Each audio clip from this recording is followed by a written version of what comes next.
All right, so how's everyone doing? Pretty good. Are you? I hope you're excited. Yeah, I am a fan of the numeral 9. I too am a fan of the numeral 9. So let's talk about why we're here right now. You had been seeing me playing a bunch of Uchikoshi games, right? Mm-hmm. I streamed my playthroughs of the Somnium Files and Nirvana Initiative, and those games are incredible. And I was a little upset at the time that I didn't get to experience them with you. However, there is still more in Chikoshi's repertoire for us to get through. Yeah. And we wanted to, as soon as we had an opening in the schedule for a longer game, make sure that you got the chance to play one with me. So we're going to play the first game of the Zero Escape series, 999. 9 hours, 9 persons, 9 doors. I know nothing else about it. It should be great. I'm betting there are 9 people in it. All I know about it is I've heard great things from everybody, and I think something about nonlinear storytelling, and that's the extent of it. Little known fact: it was the first game to have to be measured in 1 person hour door, which is a unit of measurement for how good games are. One is quite good. I see. Most games are far lower. 9, 8, 7. Oh, that's going down rather quickly. So this was a DS title originally, so we're playing the Steam version of this, which is quite an impressive port, if I'm honest. Let's see. We got a boat. Okay. Oh, that's not good. You're going to want to get that looked at. That's probably not good for the boat. Maybe the boat's been building up an immunity to explosions. I hope so. A loud noise startled Junpei awake, and his eyes snapped open. Oh my god, Junpei Iori. Oh my god, alright. You want to be Junpei here? What the? As they adjusted to the light, he realized that he didn't know his surroundings. I didn't do anything there, that did it itself. Ow! With a crack, Junpei's head connected with something metal. He rolled over and threw out his hand to steady himself, but he found himself groping at empty air. Whoa! His balance lost and his still fuzzy mind struggling to understand what was going on, Junpei tumbled down to the cold gray floor. Ouch, god damn it. What the hell? A bed? I fell pretty far. Oh, that really hurt. It says we can go to the adventure screen. I want to see what that does.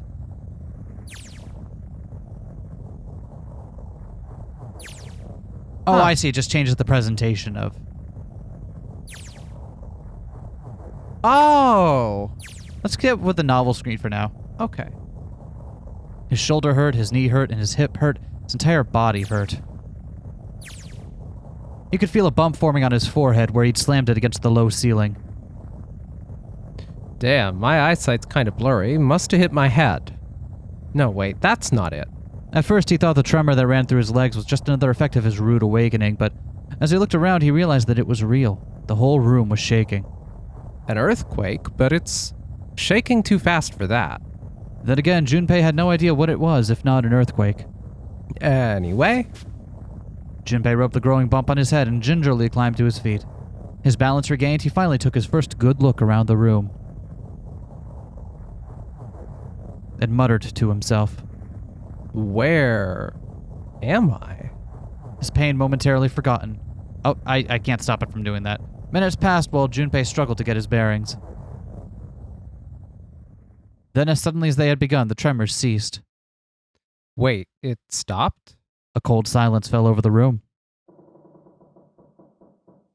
From somewhere far away, Junpei could hear the sound of metal squeaking.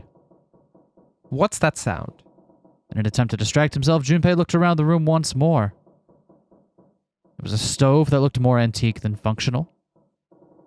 The 3-level bunk bed had mattresses that were so thin that they were little more than blankets. On the other side of the room was an identical bed, and set in the wall between the beds was a slightly dirty iron door. That's... The first thing Junpei noticed about the door was the number roughly emblazoned across it. On the surface of the door in red paint, someone had written 5.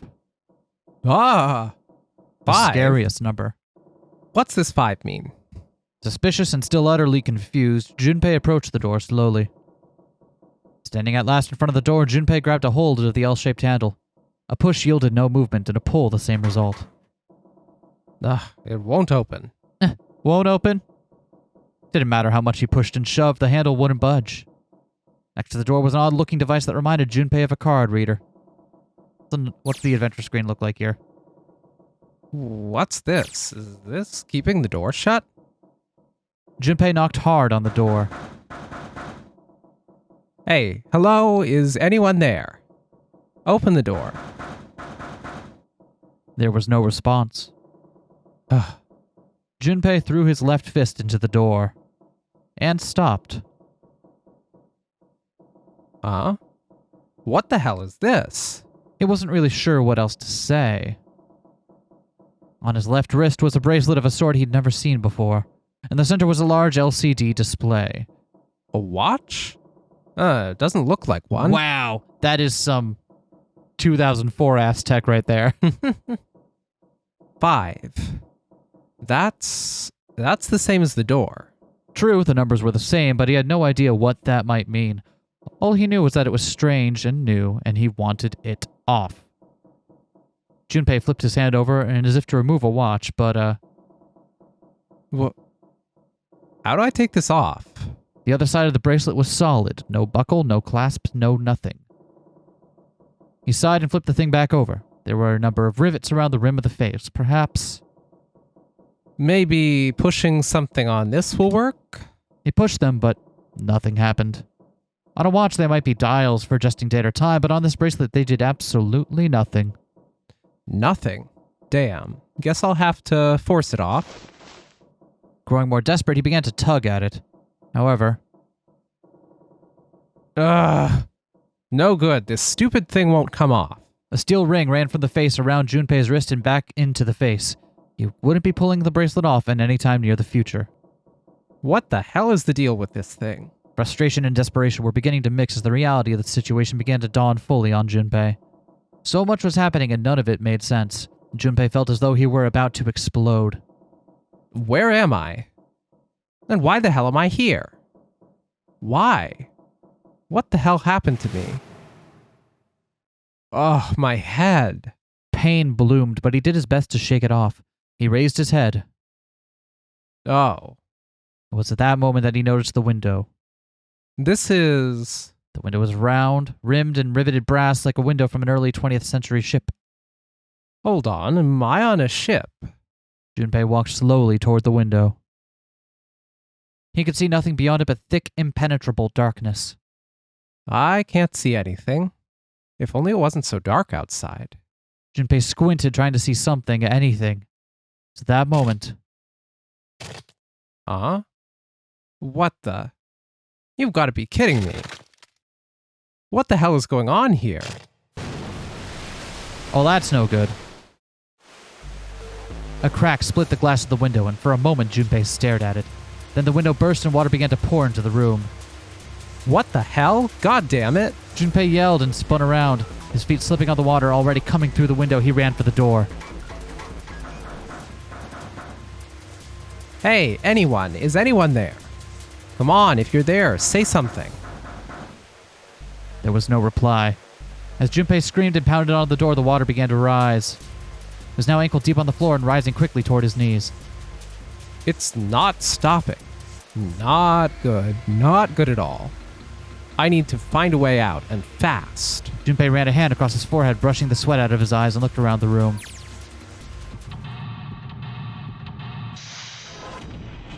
Whoa! Seek a way out.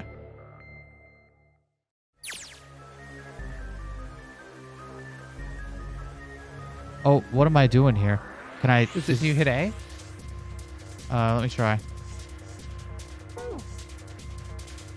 Operations during an escape. During escape, you're restricted to an area. Your goal, search around to uncover how to unlock the door.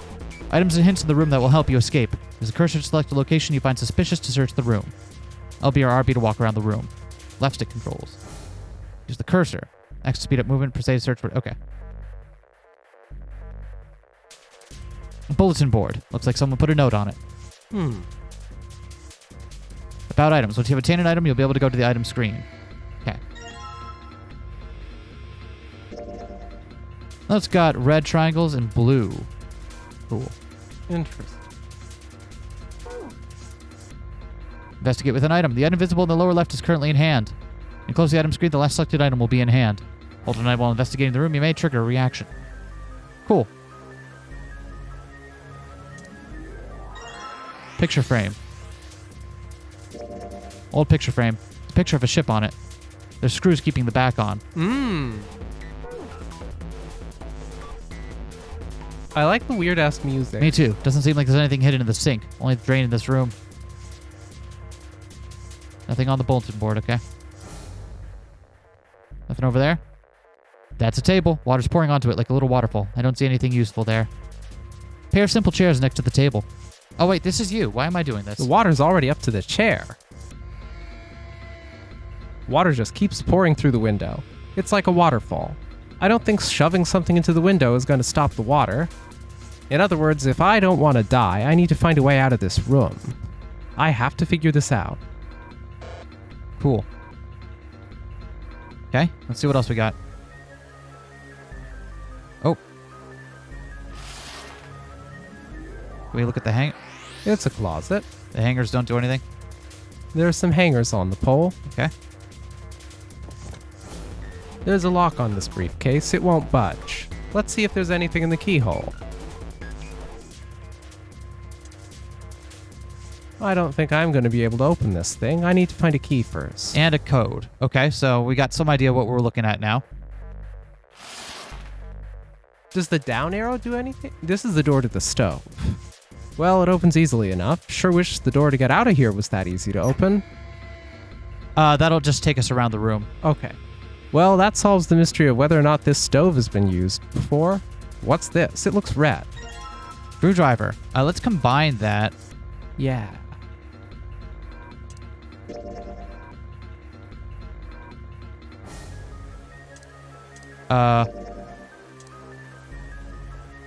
Well, the screwdriver got those screws off easily enough, and here's the picture. Ooh, we have the code. Look at that. So, that's going to mean that it's 7... Well, they're blue and 4. red, aren't they?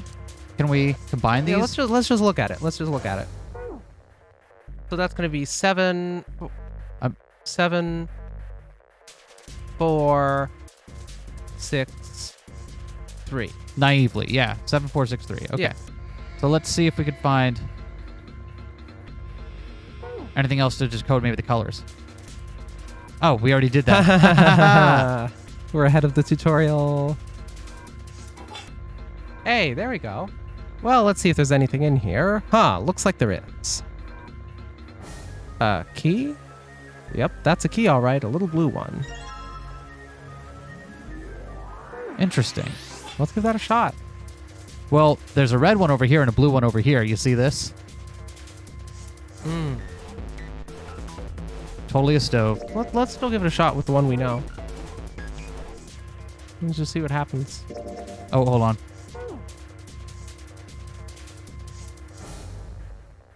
No, I'm trying to go down. Is that what that button does?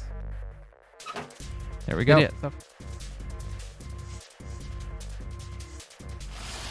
Yeah, see, this one's a red case. Yeah, let's try it though.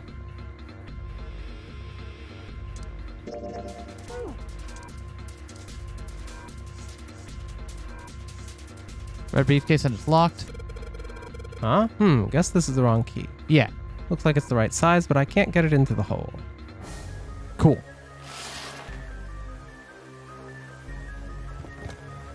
Doesn't matter what I do, this thing won't budge.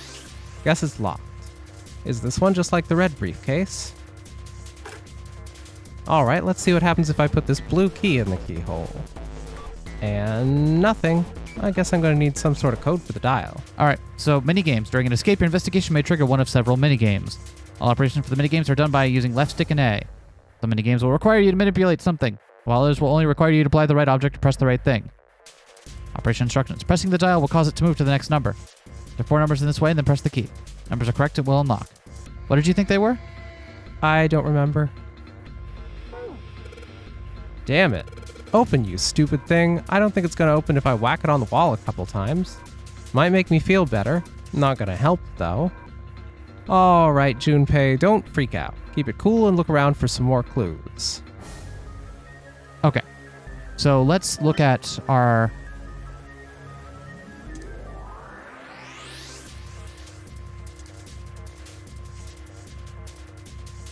What do you think it means by the different colors? That's what I don't get. So let's just try it naively then. That's 7, 4, 6, 3. Yeah, 7463. Cool. Let's just try that naively then to see if that works. Guess I'm gonna have to find the right 4 numbers. Alright, let's give this another try.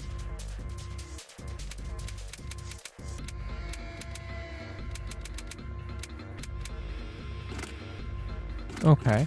So my other thought, it was 0101. So what if it's 6363? Because it's the 2 digits for the blue half. Oh. Or 3636?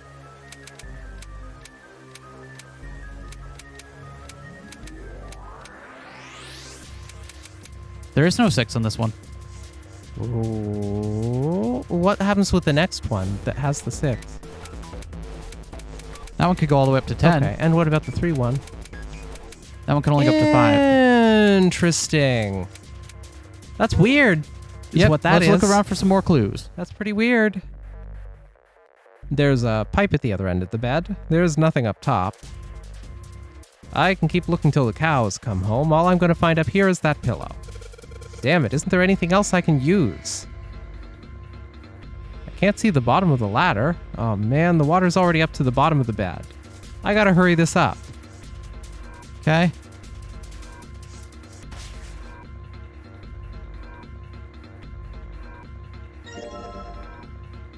Small red key. Okay, well there's something. I should probably hold on to this key. Ugh. What's up with my face? I look like a zombie. Man, what the hell happened to me? How did I end up here? I left work, headed back to my apartment, and...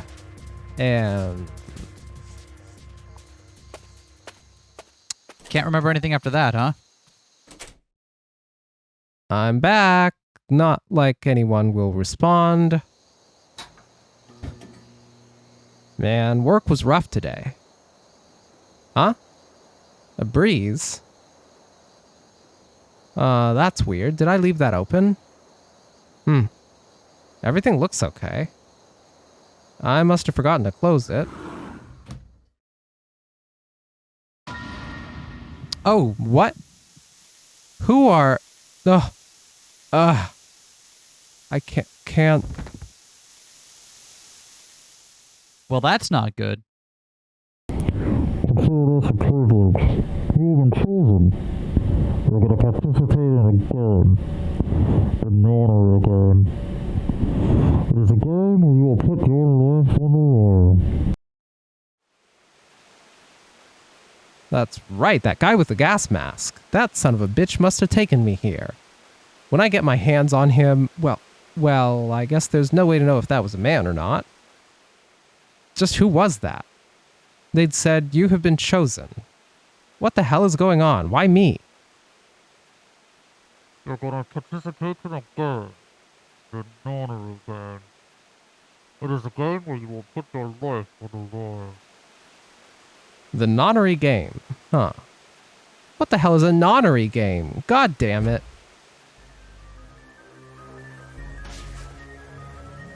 Oh. Why is my controller drifting? What? It's weird. Ruh-roh. That's not good. Alright, well, let's... I guess that's a lever, huh? Maybe if I pull it. So we're gonna need like a card or something. Well, looks like pulling on the lever just makes a weird noise. Great. Light's still red and the display hasn't changed. Damn it, why the hell isn't this thing opening? All right, so that's everything we're going to get.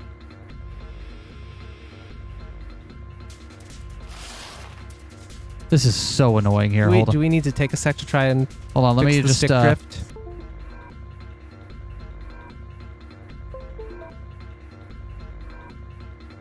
There we go. I don't know why I did that. Okay. All right, well, let's first things first, let's put the key in here. What the fuck do the numbers mean?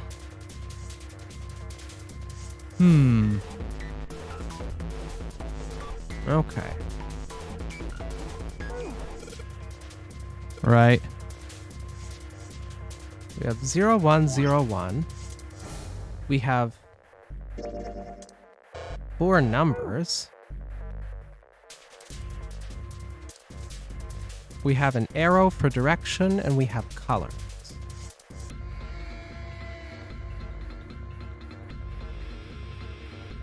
Were we reading it upside down? Oh, holy shit. Let's try that. So if we flip it upside down... Then that becomes what? 1, 8, 2, 9? 1829 in reverse order, I guess. Maybe. Maybe not. 1829. That won't work on the blue one. Well, let's see what happens.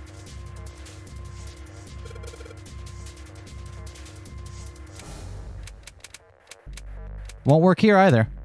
Try 9281. Why that one? Because it's in reverse order. Because we flipped upside down. Okay.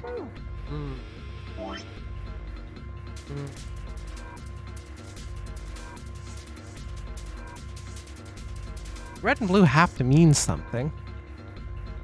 Hold on, let me try something. Yeah.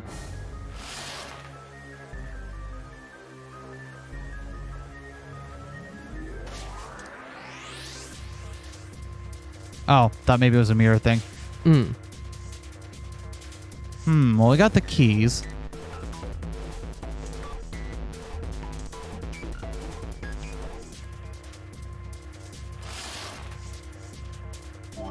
All right, let's puzzle this out. Yeah. We've got our set of numerals, right?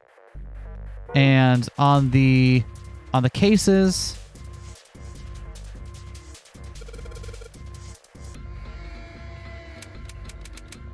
the first one gets the full range of numbers, while the second one only goes up to 5. That should give us some.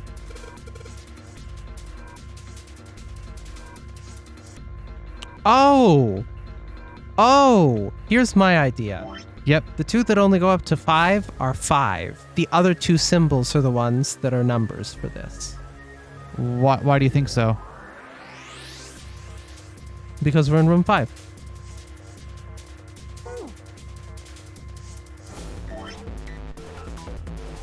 Okay, I guess it's worth a shot. So what are you thinking then?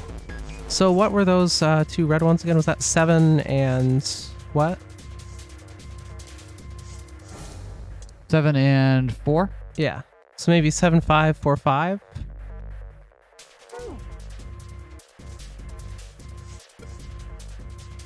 I'm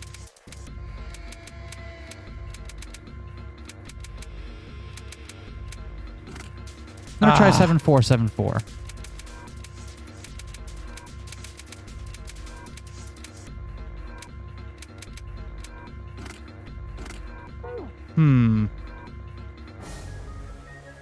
Okay, so they keep giving us hints there. Yeah. So maybe we have it oriented incorrectly then. Yeah, maybe Oh, wait, hold on. If it's a Japanese game, do we have to orient it like this? Wait, hold on. Are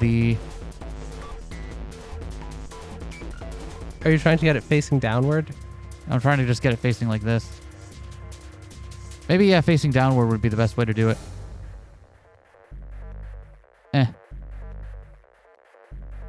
What does it look like if we do that? That becomes 8, 1. We could try that. Wait, that's 8? Isn't that a... 8, 1. Yep. Sorry, they're yeah. tilted at weird angles. Well, yeah. Let's try that.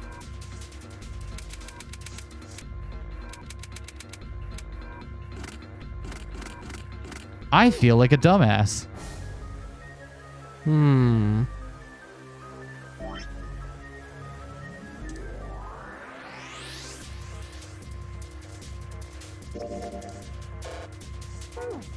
Huh. Is there something else in the room we're missing here? I don't think there's anything else we're missing.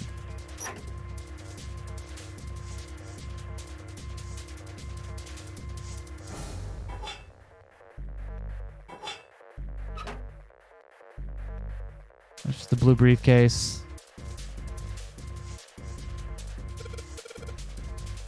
Five. Five. What does that mean? Nothing in that bunk, huh?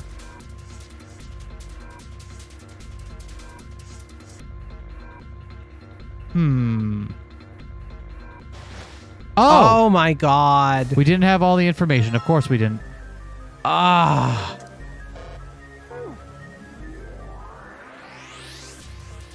Let's just try orienting them that way. Yeah.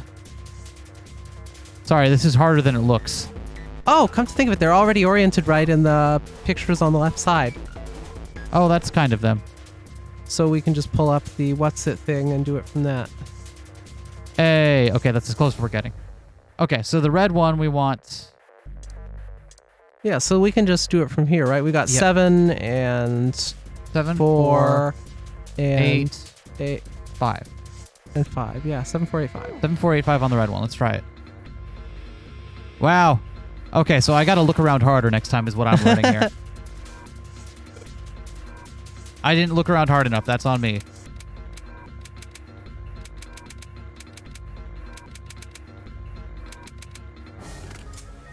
What? Yeah! Yes, I unlocked it. It's opening. Stack of red cards. These look like key cards. There's a number on each one. 1, 2, 3. Okay. Well, that's part 1. Let's go over here. And... Oh, nope. For the blue one, we have what? 0, 2, 6, 3? Yeah. All right. 0, 2... Good thing we can't actually die in this part here. Otherwise, I would feel very silly. All right, let's see if these numbers work. Turn of the key and... Hey, looks like it's working. Yes. All right, let's open it up. Yes, it opened. Looks like there's something in here. What is this? A file? File screen. If you find any documents or notes during an escape, the information contained in them will be available on the file screen. Press right to open the file screen. All right, let's see what's in this file. Digital route. Let's see here. Compute a digital route with the following steps. First, add all the numbers in question to one another. If you end up with something greater than a single-digit number, add the digits to one another. For instance, if you have a double-digit number, add the number in the tens place to the number in the ones place. Keep adding digits in this manner until you have a single-digit answer. That final single digit is your digital root. Example, the digital root of 678 would be... 3? Yeah, 3. okay. Therefore, the digital root of 678 is 3. I love math. Example, the digital root of 1234 would be 1. Therefore, the digital root of 1234 is 1. I see. So I just keep adding numbers until I get a single-digit number. Oh, looks like there's something else on the back of this thing. A notebook, a pen, a calculator, and a stack of key cards. Huh. Looks like some key cards. There's a number written on each card. 678. Does that mean something?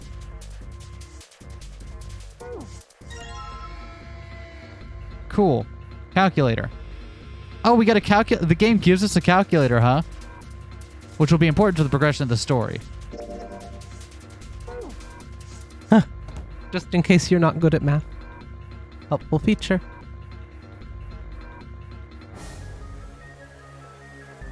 These cards with numbers on them, I'm pretty sure this is where I'm supposed to use them. Alright, let's slide these cards and see if they work. And... Huh? It's not working. Why? Damn it. No, that's right. I still have cards I haven't used. Let's try the blue one. Damn it, not again. There aren't any more cards in here. I've only got one other hint. Of course, the files. That file said something about a digital root. A digital root. The digital root, huh? What am I supposed to do with... There's a 5 on that door. Do I have to get a digital root of 5? I'm not really sure about this. Whatever, it's worth a shot. Let's see if this works. I'll just slide the cards that give me the digital root of 5 through the reader. Operating instructions. Use LS and A to select 3 cards. Digital root of the selected cards will be displayed. Selecting reset will deselect all currently selected cards. After you selected 3 cards, use LS and A to select the device. Okay, so we want to get a digital root of 5. But we don't get the 5 cards, so we can't just cheat that way.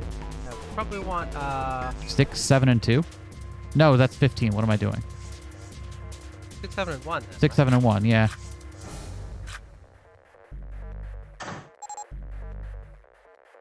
All right, I think this is gonna work. There we go. That's a new noise. Huh. Did it just unlock?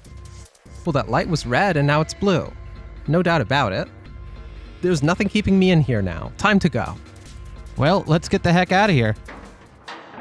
But close the door again behind us so we don't let any of the water in wherever this is. You found it. You found that screen it. is so good. Whoa. Accompanied by a wall of angry water, Junpei shot out of the room and into the opposing wall. Ow. The water tossed and turned him like a washing machine, and he only stopped rolling when he hit his head on the wall. Ugh, my head. Wait, is it over? Ugh. That felt too much like being flushed down a toilet. Damn. Junpei struggled to his feet in the still rushing water. Well, better than drowning, I guess. Am I in a hallway? The water that had followed him out of the room was rapidly pouring out of the door, flowed quickly down the hallway and slammed into the foot of the short flight of stairs. Oh? Just 5 steps, in fact. And at the top of the short staircase. A door. Another door. Damn this water. Let me go. Junpei leapt up the stairs straight for the door. Yes, it opened. The door burst open and Junpei exploded out of it, only to freeze in his tracks. What other possible response could there have been to what he saw? What the hell? His voice trailed off, and all he could do was stare. A polished floor stretched out before him, ornate staircases rising up from the edges, each one of them equidistant from the others. The stairs and pillars were solid wood, and Art Nouveau embellishments and decorations covered the walls and pillars. It looked nothing so much as the entrance to a luxurious mansion from the early 1900s. This is the inside of a ship. Junpei couldn't help but wonder. Well, Water quickly filling the hallway behind him suggested that yes, he was. And as he looked, a fresh wave rolled out of the room he'd been in, gathering speed as it moved toward the stairs. yeah, that's what I thought. This is totally, Close the door. Wait, what the hell? A wave? Shit, I gotta get out of here. Junpei spun around, his wet shoes squeaking in protest on the polished floor, and ran toward the tremendous staircase in front of him. C deck.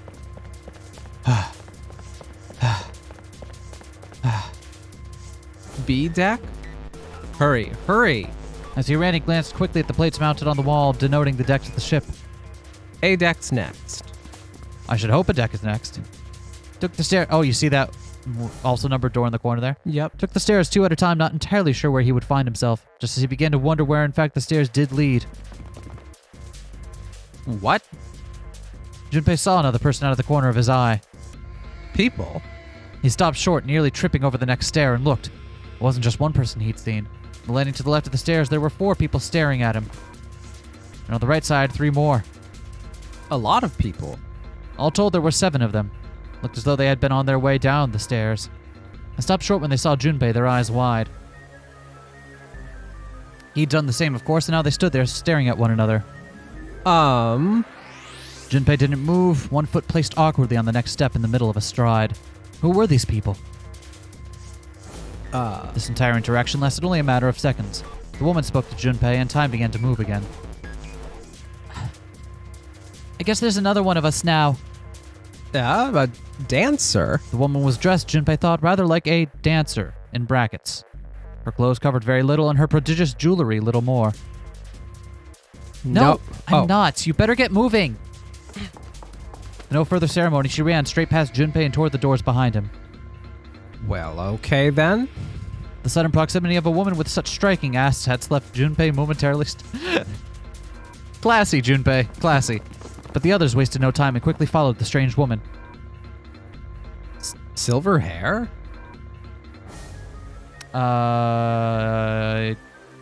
Who wants a silver hair character here? Eh? You want silver hair? Sure, whatever. The first to pass Junpei was a young man with silver hair.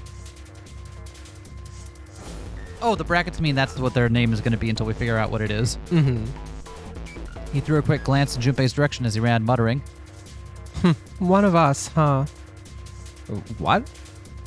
Nothing. Following him was an older man, his face calm and without fear. Soft wrinkles sprouted on from his eyes, and he came close enough as he passed for Junpei to see wisps of gray in his hair. Composure and shock of hair struck Junpei as rather like that of an elderly lion.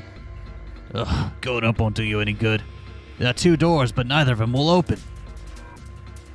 Hold on. The doors won't open?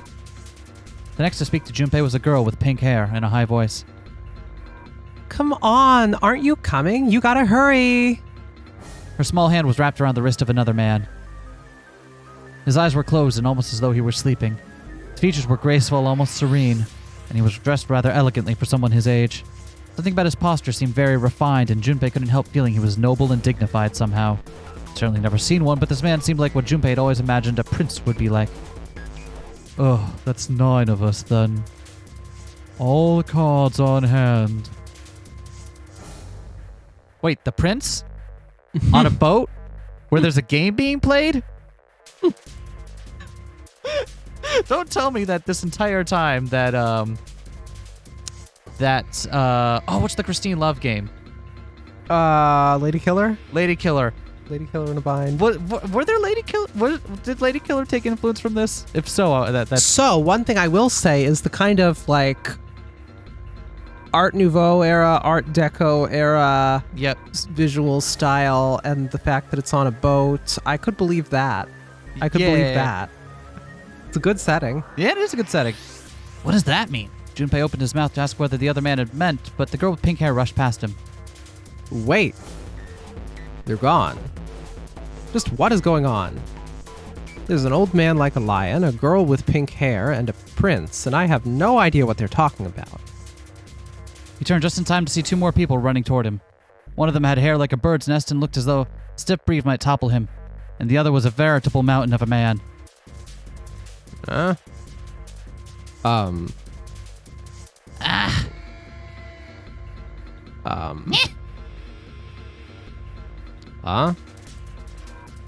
The scrawny one scuttled past Junpei as though he were running from something.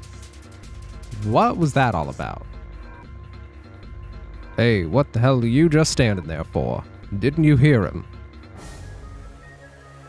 The doors on A deck are no good. We gotta check the doors on B deck. Got it? Now go. Before he had a chance to respond, the man laid a massive hand on Junpei's shoulder. No more effort than Junpei would have used to brush aside a fly, the man shoved him out of the way. Whoa! Thrown off balance by the man in recent events, it took Junpei a few steps to regain his bearings. He finally regained his balance and looked up at what the other 7 had been running toward. Hey man, that was dangerous. Huh? There were 2 pairs of large iron doors set into the wall in front of him. They looked quite sturdy and each had handles jutting out from them. Written across the surface of each door in red paint was a number. The door on the right? 4? And this one says 5. They're the same. The guy Junpei had decided to call Silver was mumbling to himself. The room I woke up in had a number on the door, just like that. You too, huh? With an arched eyebrow, the lion looked over at Silver. My cell was the same. The number upon the door. I opened it, ran down the hallway outside, and found myself in a rather grand room full of stairs, as I suspect did the rest of you. It was as though the floodgates had opened. They all began to talk at once. Me too. Same for me. There was a door with a number on it. It soon became clear that each one of them had awoken in a room with a locked door and solved a puzzle to escape. They had all ended up in the same room, almost as though they'd been guided there. Yeah, we all saw the same thing. That's not important. We need to hurry. You think I don't know that, lady? Before the dancer had time to finish, Silver was already running. Open, damn it. Grabbed a hold of the door labeled 5 and pulled. However, Fuck, it's not opening. This damn thing won't even budge. wow, language warning. I just realized. Named Silver, spiky. Oh, he should maybe have a whinier voice. Out of my way. The mountain grabbed Silver's shoulder and tossed him aside. His path cleared, he took a few steps back, then threw himself at the door. Ah! Once, twice, 3 times, 4 times. Ah! The door shook as his body slammed into it, but showed no signs of breaking nor opening. The mountain threw himself at the door again. A body slam from a guy that big didn't even budge it. Here's the thing, they only reinforce the doors, they don't reinforce the walls around them. Little known fact. Little known fact. There must be some other way. Junpei turned toward door number 4. Next to the door on the wall was a small box. This looks just like the device next to the door in that room earlier. That means this door is probably locked too. But still. He had to check. Junpei grabbed a handle and threw all of his weight onto it. Gah. It was locked as tight as the door next to it, as he'd suspected. Damn it. Junpei punched the door, but it did not respond. Are there any other doors? He'd barely finished the thought when C-Deck played he'd passed on his way up, sprang unbidden to his mind. His body moved before he had time to think. Junpei turned and ran back toward the stairs. He had scarcely taken a step when, at the top of the stairs next to an ornate clock embedded in the wall, he saw a person. It was a girl. She looked to be the same age as Junpei. He froze, unable to look away from her face. He wasn't comforted by her beauty or something equally silly. No, there was another reason he couldn't take his eyes off the girl. Junpei had seen her somewhere before. Couldn't quite remember where, but he knew. He knew he'd met her before. How do you like my cool non-binary socks? Those are cool non-binary socks. Are you going to be this lady? I don't know. I can be. Or do you want to be? I think I will because Okay. we've been trading off, right? And you took the last one, Mountain? Yeah, I can't remember who the last one was. Just so that way, because otherwise it's just going to wind up being... I'm trying to keep it balanced. Yeah. The girl stared too at Junpei, similarly stunned. Her response suggested that she'd seen him before as well. Do you like my cool non-binary socks? Yeah, they are pretty cool. No, hold on, I'll workshop that one.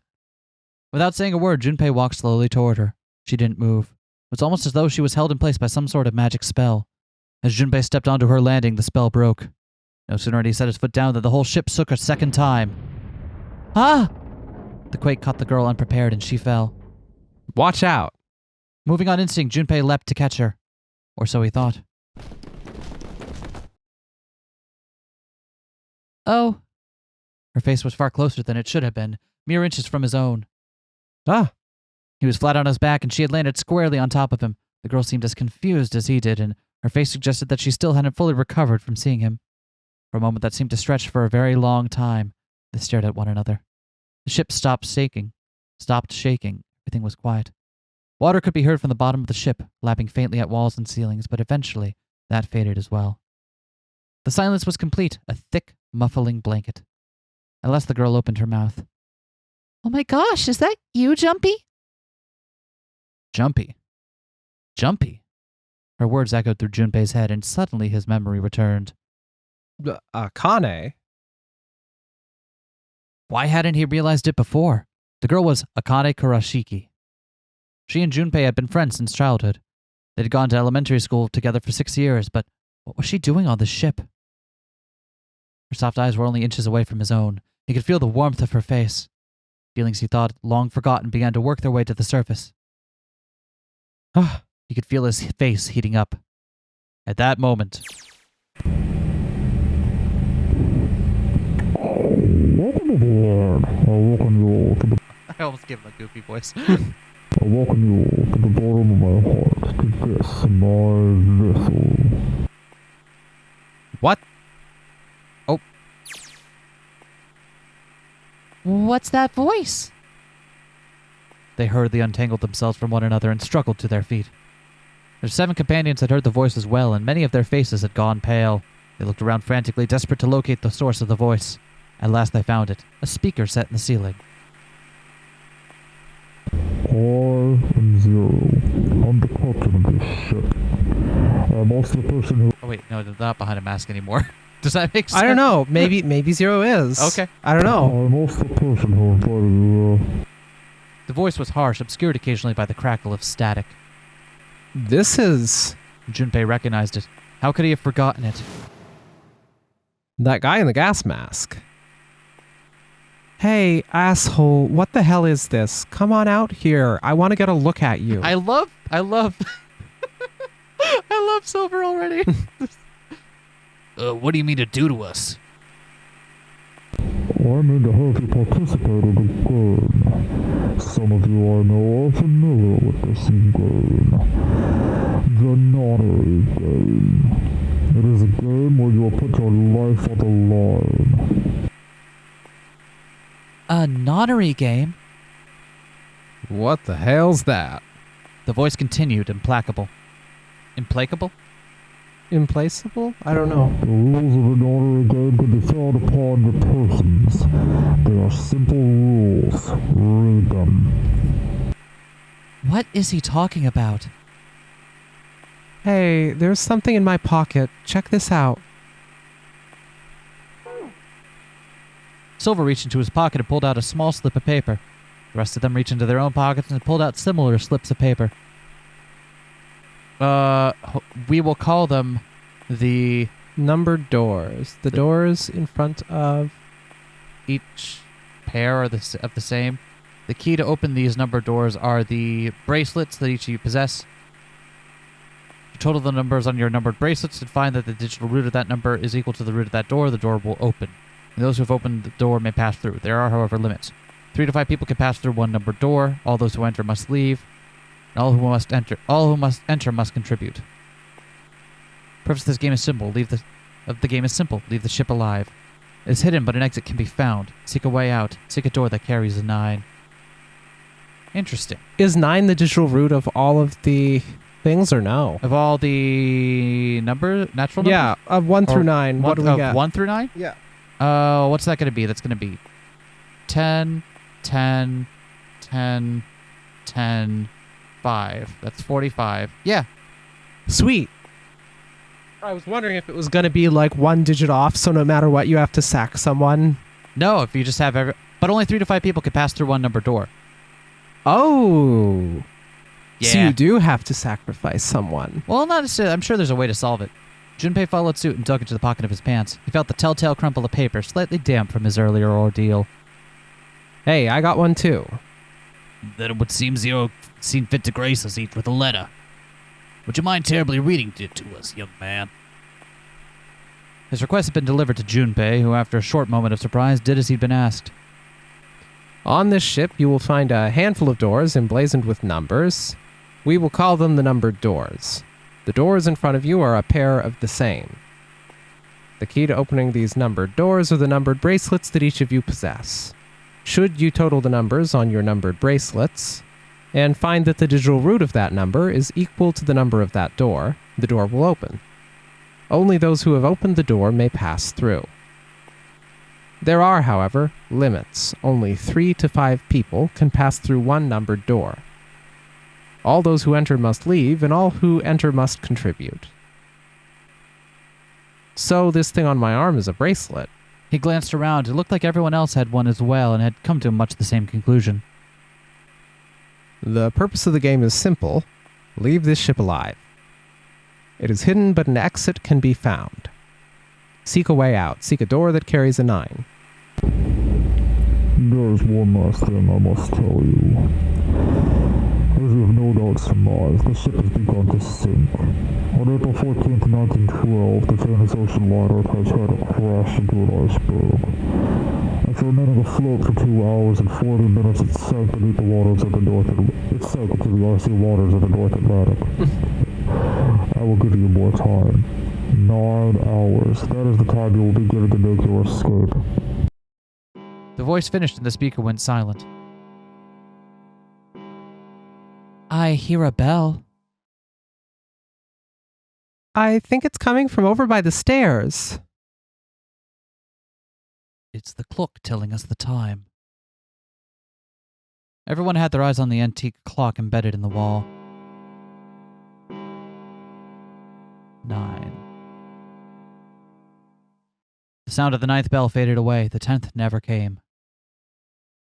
It rang 9 times, so 9 o'clock then. I think it's 9 p.m. I couldn't see anything when I tried looking out the window earlier. It has to be nighttime. If that's the case, then we would need to escape by 6 a.m. tomorrow. Now it is time. Let our game begin. I wish you all the best of luck. Okay, so first off, do you believe in this unknown person Zero? Because I'm not sure I do. What do you mean? Do you think the person who is arranging this is really somewhere else talking through a speaker, or do you think that's a pre-recorded message and they're in the absolutely not. group? The thing is, that's a twist that would absolutely play when this game first released, Oh yeah. but would not play now. I suspect Akane. Yeah, that's the thing, is that it's gonna be It's going to be Akane or Junpei himself. The amnesia is too convenient, and the recognizing the childhood friend in the moment of shock is too convenient. Now, this is just straight trope reading right here. Yeah. Right? Yeah. I don't think there's been anything in the game that kind of clues you into that or anything yet. That's just straight trope reading. If we get this, The speaker went silent and did not speak again. Did we hit the record button? Yes, we've been recording for 53 minutes and 13. Good. 14, For a moment, 15. I realized I didn't remember that we had hit it on the audio and was panicking. Really? Does that help to look over at the thing now? Are you going to reach a line? You bastard. What do you mean by that? Come out here, you asshole. That guy won't stop shouting. And the others... Yeah.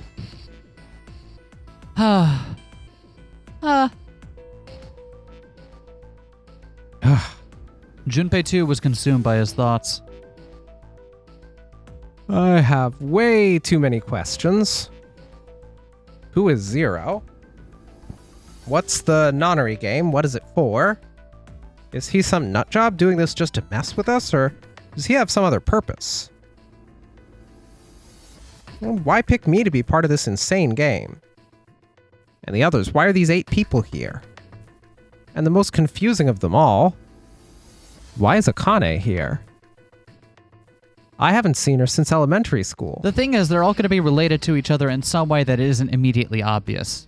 Something where they don't all have to recognize one another, but when they start talking, they'll be like, oh, we were all, like, we all did this thing, or we're at this place on this day, or something like that. I love her pride arm warmers. Me too. I can't help but read them as pride flags. I know that they're not, because, like, is there a pride flag that's blue, purple, and yellow? I don't think so. All right. But there should be. It's Akane pride. Why her? Why now? Coincidence? No, there's no other way. There has to be a reason. I don't know what exactly, but there has to be. Very well. The lion's voice seemed oddly loud in the silence. Standing around here won't do us any good. Best we get moving, don't you think? Get moving? Are you planning to open the numbered doors? Hey, wait. Don't tell me you're actually going to do what this 0 says. No, that's not what I mean. Not at all. The lion shook his head, mildly annoyed. I'm saying let's find another way. After all, we haven't really examined this place yet. What? Where have we not looked? Everyone searched A deck already, right? Yeah, we were kind of in a rush though, so we probably missed some things. Why don't we check out the lower floors first? We should see how deep this place goes. I can work with that.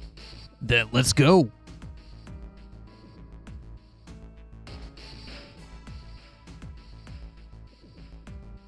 Whoa! What the hell? It's completely submerged. Damn. If the water level keeps rising like this, we're all gonna drown. No, I don't believe that. I don't believe that's something we have to worry about. There, that's what I'm going with. I couldn't figure out this guy, and now that's what he's getting. The prince knelt down and gently drew his hand across it. See, the water's not flowing anymore. That means the origin of the water has been stopped. Perhaps this 0 fellow has used some sort of remote control to seal a watertight door lower down. He said that our time limit was 9 hours. In other words, this water won't rise for another 9 hours. Then you're saying we won't sink till then?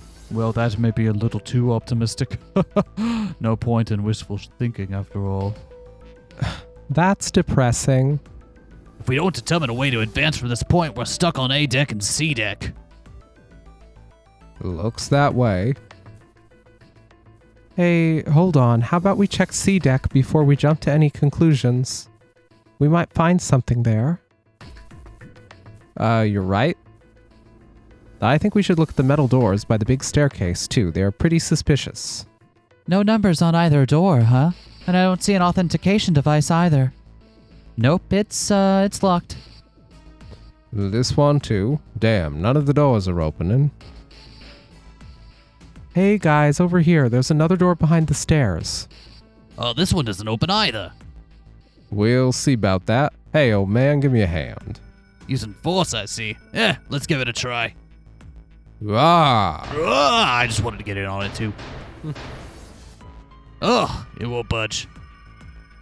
Could you not just start shouting out of nowhere? You almost gave me a heart attack, you know? No, sorry. It doesn't appear to have moved even with 2 of us trying. It's very well made.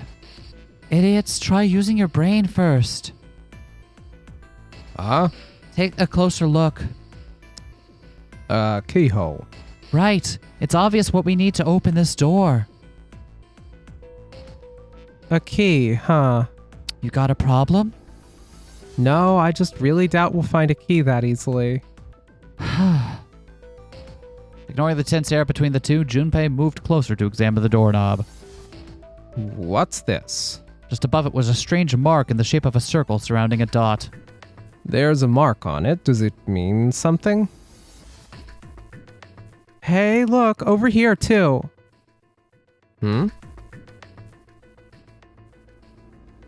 Pink Hair was looking at double doors they hadn't examined yet. More doors. I think they're elevators. There's an inverted triangle button by them. May as well try pressing it. Nothing. Maybe the power isn't on? Or we need to do something with this card reader. That's Saturn, right? I'm not good at the symbols. There's a strange mark here, too. What is this? It looks like a lowercase h with a dash drawn across the upper stem of the H. Is this one of those Homestuck things? Junpei stared at it for a while. Oh, this is the symbol of Saturn. Duh.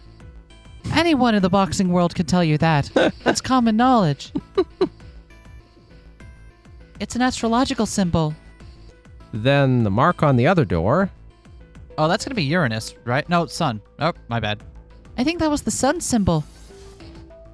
We saw the same symbols on ADAC. We did? I don't remember that at all. A deck, huh? We saw the same symbols on a deck. Wow, I don't remember seeing the same symbols on a deck. A deck, huh? I haven't been there, so I wouldn't know. Yo, we may as well check again since we're talking about it. Lion's words urged... Trying very hard not to pronounce that a different way. Yeah. Lion's words urged them on, and they took the stairs up. There, the 2 doors next to the stairs. The one on the left had a keyhole with a similar symbol engraved on it. That one is... God, I used to know these and I don't anymore. Yeah, I'm not going to pretend to guess. She's right. It looks similar to what we saw downstairs. Actually, no, I am going to guess. I think that one's Earth. Gosh! This is an Earth symbol. The horizontal line symbolizes the equator and the vertical line represents the prime meridian. I see, like from Star Trek. Features that are unique to Earth. Yes, the prime meridian from Star Trek. I get it. I'm not thinking of that one.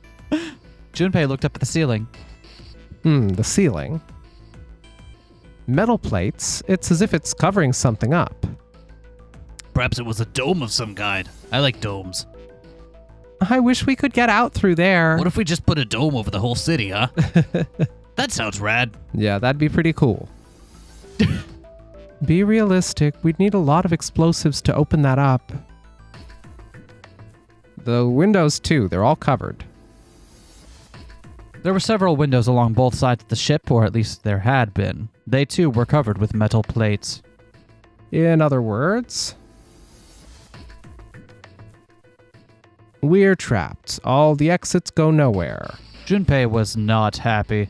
The girl with pink hair spoke up. Well, I'm sure they go somewhere. We just can't open them. We just can't open them even. Then the mountain spoke. You don't know that. For all we know, they just open into walls or take us in circles. The prince did not agree. No, I'm sure they go somewhere. Otherwise, what point would there be?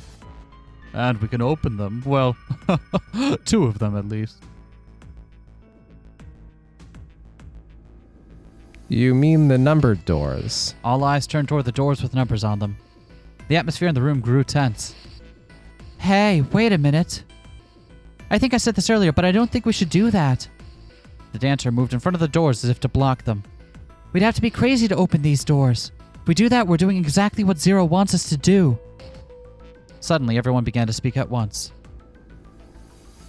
May as well give it a shot. We can't stay here forever. Yeah, I'm in favor of that as well. No, I'm totally against this. But shouldn't we at least try? We don't know what will happen. We should stay here. We don't have time for that. In 8.5 hours, this ship is going to sink. The clamor of voices made it next to impossible to determine who was saying what. Their arguments grew more and more intense until people were shouting and screaming at one another. Hey, shut up. They fell silent and all eyes turned to Junpei. He felt each stare burning into him, but he refused to flinch. Before we try and decide where we're going to go, there's something else we ought to do. What's that? We need to exchange information. We don't know anything about each other. I want to know who you guys are, who you are, where you came from, why you ended up here. Don't tell me you aren't curious too. They were silent. Some of them looked the other way or bit their lip or crossed their arms and stared at the ceiling. But one of them spoke up. It was Akane. I agree. I think Junpei is right. Junpei. Oh, I'm sorry. I'm talking about him. I just call him Junpei. His name is Junpei. She pointed toward Junpei. We're childhood friends. We went to the same elementary school. Wait, stop. Don't tell us stuff we didn't ask you about. Zero's probably watching us right now. What are you gonna do if he's listening in? Would that be bad? Hell yeah, it would. We don't know how much that bastard knows about us. Maybe he just picked a bunch of random people to kidnap. If that is the case, then it'd be dangerous for us to let him know too much. If Zero knows who we are, he could go after our families. That's incredibly reasonable, actually. Maybe he'd tell us he had him to get us... Maybe he'd tell us he had him to get us to do stuff, you know? Oh, but we still need to know what our names are. It's going to be hard to talk to each other if we don't have names. Alright, then why don't we have code names? To him, apparently, it seemed like the obvious solution. Code names? Yeah, we'll each pick something. Like, I'll be 7. 7? Why are you 7? It seemed a fair question. The mountain stuck out his left arm. 'Cause this bracelet number says 7. Oh, I get it. Yeah, that's a good idea. He smirked. Alright, I'm gonna be Santa. Any of you chumps know Japanese? No? Well, San means 3, so I'll be Santa. You know, like Santa Claus. Fits, don't you think? Then your bracelet number is, Yeah, it's got a 3 on it. Yeah, it's 8. Good job, Grandpa.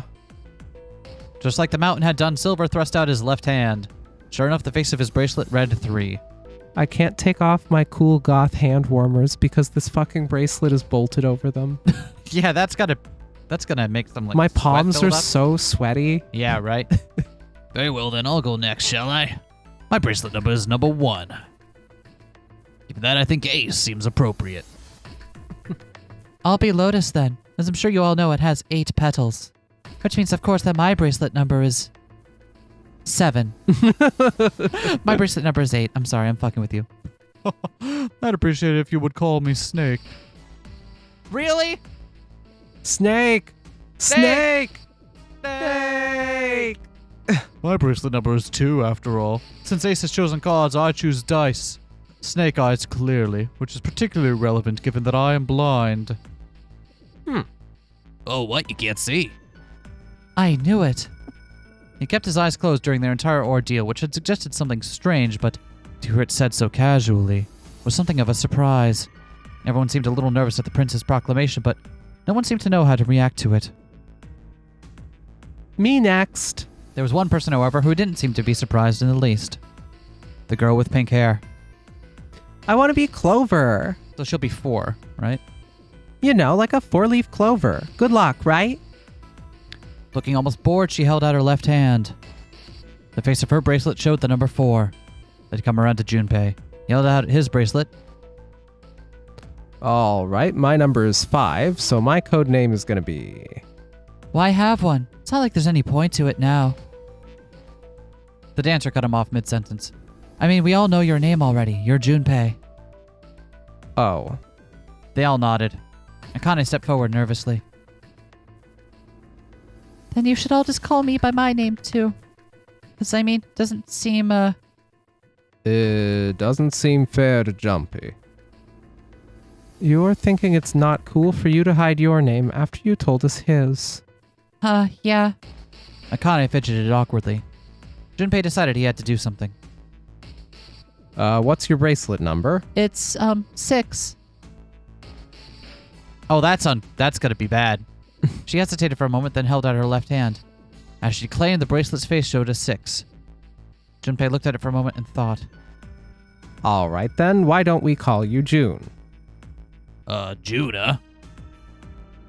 Yeah, you know, it's the 6th month of the year. So, you're June. Oh, Jumpy. Akane kneaded her hands and looked up at Junpei, uncertain. He smiled back at her reassuringly. Are you good with that? Yeah. She thought about it for a few more minutes, then seemed to come to a decision and gave Junpei a small nod. Okay then. Their names decided, Junpei ran over them quickly in his head. So, this is how everyone breaks down. 1 is Ace. Yo! 2 is Snake. Oh, 3 is Santa. 4 is Clover. 5 is me. 6 is June. Yeah, that's me. 7 is 7. And 8 is Lotus. Yeah, I guess. Wait, that's only... What happened to 9? That means that 8 of us have revealed our bracelet numbers. The only one left is... That glasses guy with hair's like a bird's nest. Glasses guy. Never trust the glasses guy. You haven't said a thing so far, have you? No, because I just gave him a grunt voice and then that was it. His skin was pale, his breathing was heavy, and he was soaked with nervous sweat. Behavior seemed very suspicious, or perhaps simply emotionally unstable. It was difficult to tell. Whatever the case, it seemed clear that he had only a fingertip's worth of a grip on his sanity. The girl with pink hair, Clover, walked up to him slowly. She put her hands on her hips and eyed him suspiciously. What number are you? He didn't answer. His bloodshot eyes twitched from person to person, and his breath came in hot pants. Hey, I'm talking to you. There's a joke there about came in hot pants, but I think we're mature enough not to go for that one, right? The man licked his dry lips with a shaking tongue and spoke with a voice like old paper. Isn't it obvious? There are 9 people here. And you know who numbers 1 through 8 are. I'm the only one left. So you're 9. Yeah. He extended a trembling arm. The bracelet did indeed say 9. Clover looked at it contemptuously. What's your code name? Code name? What do you want us to call you? We all made up names. You should too. I don't need one. Why not? Because I'm not gonna stay here with you. He took a shuddering breath and exhaled. Clover looked at him with something very like disgust. You've got some sort of plan. I do. Yeah? What's that? Sure you wanna know? Yeah? All right, let me show you. I'm going to do this. Ah! By the time they realized what he was doing, it was too late to stop him. The man's body moved like a snake's. In the blink of an eye, he had slid around behind her, wrapped his arm around her waist. Hey, what the hell do you think you're doing? Silver, Santa, leapt forward toward Clover and the 9th man. He was halfway there when... Stay back. Suddenly, the man's hand dove into his pocket. What? He held it to Clover's pale, quivering neck. If you get any closer, I'll cut her open. Ugh. Yeah, that's right. The man's smile was neither friendly nor reassuring. Sweat poured down his neck, soaking the collar of his shirt. Clover, are you all right? The prince's, Snake's, voice sounded oddly concerned. So yeah, that's the second hint we've gotten that those two know each other. Yep. Yeah, I'm fine. Her voice shook, making her words even less convincing. What the hell are you trying to do? I told you. This is my plan. Oh, right, 7. What are you gonna do to her, you sick son of a bitch? Don't worry. I'm not gonna do anything to her. If she just does what I tell her to, I'll let her go. He started to move backwards, slowly, keeping his grip on Clover. Slowly? That's right. Just follow me. Keeping their distance, Junpei and the others followed. Eventually, the man reached the wall, gave a start as his back touched it, and glanced around quickly and spoke. Here. Verify. Huh? The left. Look on your left. Do you see the device on the wall? Place your hand on the scanner panel at the round part. On the what? What? On the what? The round part. No, I got that part, but on the The scanner panel? The I scannel? don't follow. Oh, you should have just said so. God Sorry. Well, what if I don't? The man's nostrils flared, and he looked like he was about to choke. Are you an idiot? What do you think? I could slit your throat like now. I'll kill kill you if I have to. All I need is your bracelet after all. Just do it. Do it now. He pressed the knife against Clover's neck, hard. Okay, I'll do it. Slowly, she stretched her left hand out toward the device. Like this? Her back was to it, and she had to feel around for a moment before she felt the circular panel. It made a cold electronic noise, and on the display above her hand an asterisk appeared. So that's how it works. He called that round part of the device the scannel. If we put our left hand on it, our bracelet number gets entered into the device. Then, should you total the numbers on your numbered bracelets and find that the digital root of that number is equal to the number of that door, the door will open. Junpei shifted his eyes to the door itself. The number on it was 5. Door 5. Why does this guy know so much about how this thing works? It's like he knows exactly what to do. He's the winner of the last time this happened. He's maybe not like, I don't think it's a time loop thing, Yeah, but the last time something like this has happened, he was the one that won. I bet you're right. Good. You're done. Next. His bloodshot eyes crept from person to person until finally they stopped on the lion, Ace. You, right?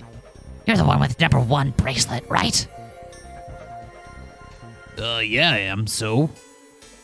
Then you're next. Just verify your number like this little rat did. What are you doing? Do it. Don't you care what happens to her? Yeah, okay. Just calm down, man. Ace held up his hands, palms out. The 9th man jerked his chin toward the device. Coming over. Slowly, cautiously, Ace moved toward the device. After what seemed like an agonizing eternity, he reached it. Now, verify. All right. This is what you wanted, right? Ace nodded and placed his hand on the scanner panel. The scannel, I'm sorry.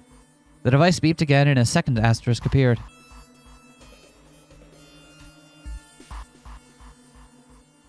Now the device has both Clover and Ace's numbers, 4 and 1. So he's at the 4 door. He's at the 5 door. If he is, he's not getting through. Really? Because 5... Oh, no, you're absolutely right. I forgot how math worked. Sorry, digital root is such a weird thing. Because, like, you don't use it for anything. So I'm not used to thinking about it like that. I'm going to have to check my math before I speak. 4 plus 1 equals 5. It's the same as the number written on the door, but it won't open yet. Only 3 to 5 people can pass through one numbered door. Oh, that's an interesting little property we just learned. If you add 9 to a number, you get the same digital root. Interesting. Is that true? I feel like that's true. I haven't proved that in every case yet, but I'm pretty sure that's true. Yeah, it's true. Is it? Yeah. What about like a bigger number where like 99 goes to 100? Or like where like you roll over a big digit. Like, what if we had 91? 91 is what? 10 is 1, and then it goes to 100 is... Yeah, okay. Yeah, okay. I can convince myself that's true. One more person. If what Zero said is true, he needs one more person. Who does he need? Get back. His voice shook, but the knife held to Clover's throat made his words a command. Ace took 2, then 3 steps back. No, farther. More than that. Go all the way back. Okay. Slowly, Ace did what he was told. The 9th man's lips curled into a cruel, twisted smile. Wait, don't tell me. That was when Junpei understood his plan. Clover's 4 and Ace's 1 added to the 9th man's 9. 4 plus 1 plus 9 equals 14. And the digital root of 14, 1 plus 4 equals 5. In other words...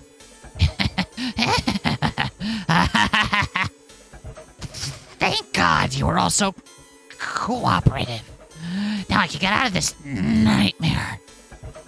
Wait, but doesn't he need all of them to go through with him? still? I don't know. According That's to the what I rules. thought we were led to believe. Pressed his own hand against the scanner panel. So maybe it isn't that he's done this before, but he's saw the rules and made a big assumption. A third asterisk appeared on the screen. He dropped his hand to the lever on the side of the device and pulled. Oh yeah, that CG. The door opened with a heavy metallic groan. Good. I don't need you anymore. Ah! He let go of Clover. Wait. Junpei leapt toward the ninth man, but he wasn't fast enough. Here, she's all yours. The man shoved Clover Ah! and hopped through the door. Okay. Have a good one, guys. I'm going off ahead now. Well then, goodbye. He raised his hand and waved, a twisted smirk on his face. And then he was gone. Did you hear the beeping noise? Mm-hmm. The door ground shut with a dull clang of metal on metal. Clover, are you all right? Snake ran to Clover's side as she lay on the floor. Yeah, I'm fine. She climbed unsteadily to her feet and once there leaned heavily on Snake's shoulder for support. I've been building up an immunity to stabs. That seems highly unlikely. Damn it. Junpei ran to the door. That bastard. The others followed him. Several pairs of hands grabbed hold of the handles and pulled. Ugh! Ugh. Ah. Open, damn it. They grunted and strained, but... Shit. It won't budge. What?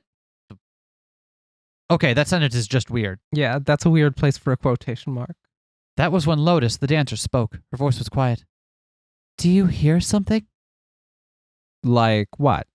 Like some sort of beeping noise. Junpei pressed his ear against the cold metal of the door. Yeah, we had just heard that before. The others did the same. You're right. I can hear it too. What is it? Then they heard something else. It was the ninth man.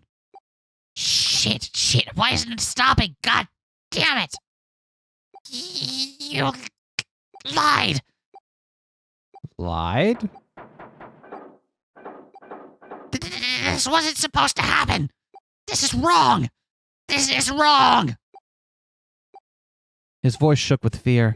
Safe on the outside, they stepped back from the door and looked at one another. What's happening there? Open the door. Please, I'm begging you. Help me. Please get me out of here. Get me out of here. God damn it. Junpei grabbed a hold of the device. Quickly, let's think of 3 other numbers with the digital root of 5. Will that work? To open the door? Yeah, or are these one-time doors? I don't know. He slammed his hand onto the scanner panel. Nothing happened. Why? Why won't it work? Engaged. Is it because it's occupied? Oh my god, there's no time left. Listen, I was lied to. He lied to me. He put me in here. It was him. He killed me. It was him. Ah! Ah!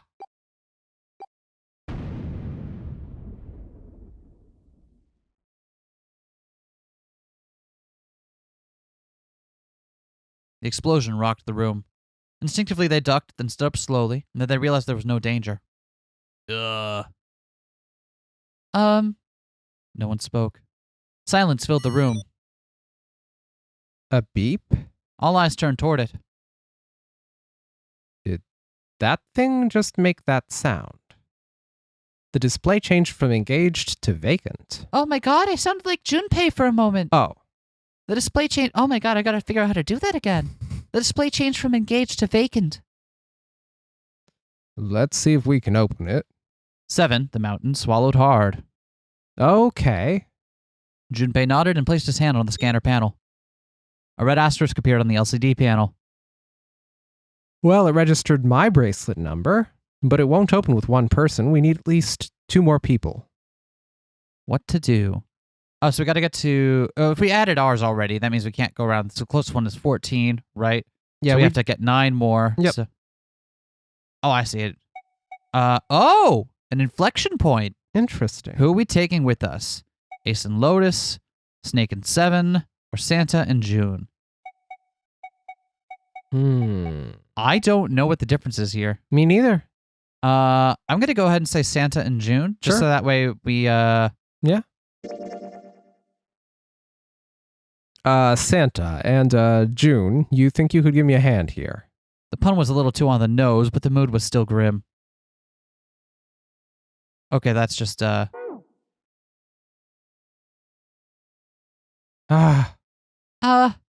Both Santa and June lifted their left hands silently. Bringing the arm warmer squad. We made the right choice. He verified, and she followed suit. 5 plus 3 plus 6 equals 14. The digital root of 14, 1 plus 4 equals 5. This should do it. Now we just need to pull the lever on the side. Are you guys ready? I'm going to open it. Junpei grabbed the lever and looked back over his shoulder. They stiffened and nodded. Oh, right, because we have to go in the room now, so we're committed to this group for whatever this is.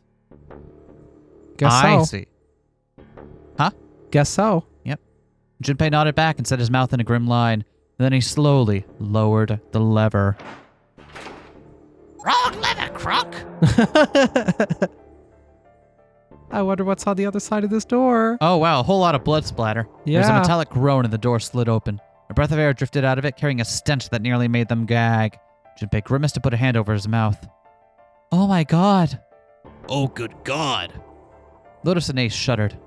7 grunted. Whoa, that's pretty bad. Even Santa's voice shook. He blew up. It appeared that Santa was right. The hallway on the other side of the door was splattered with chunks of torn flesh and dark red blood. Ah! The shriek echoed across the room. It had come from June. Then her strength left her and she dropped. As Junpei turned to catch her, the door groaned shut.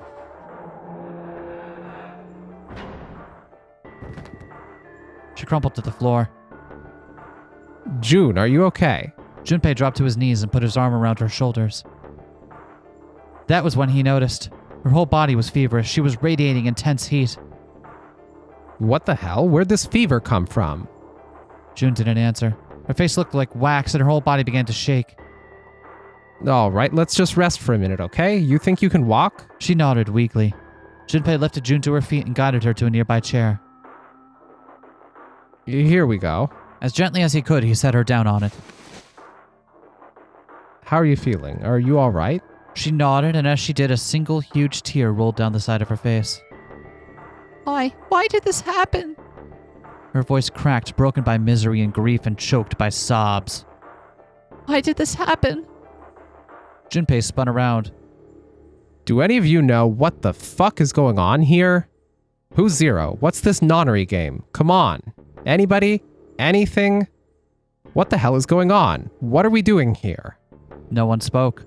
Ace, Snake, Santa, Clover, 7, and Lotus. They simply stood there, 7 pairs of downcast eyes and 7 grim lines for mouths.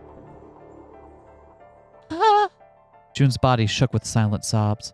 They slowed as the minutes ticked by, and eventually they stopped.